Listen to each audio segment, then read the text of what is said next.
Good morning, everybody. Bill Sparrow here up at beautiful Island Lake. It's May 15th, Minnesota Fishing Opener. What I'm going to do here, I got a 12-foot aluminum boat. I got a 1955 Johnson 5.5 horse restored by myself. We'll take a little look at her right here. Nice little motor. We're going to take her for a little spin here, see how she works out.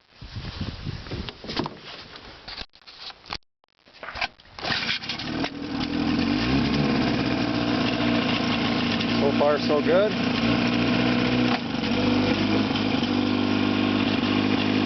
Seems to have developed a little bit of a low-speed miss over the winter time. Maybe that'll work its way out. A long winter will do that to a motor.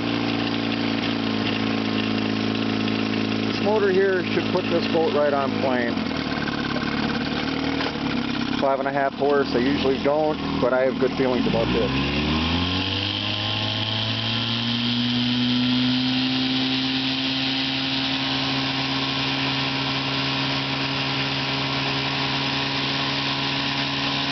There she is, right up on plane.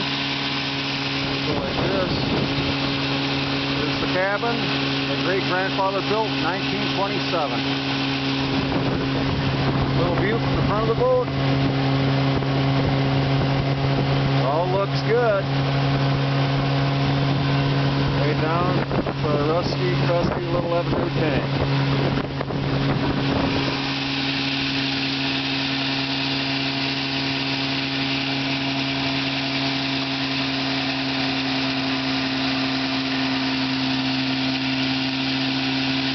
That's it.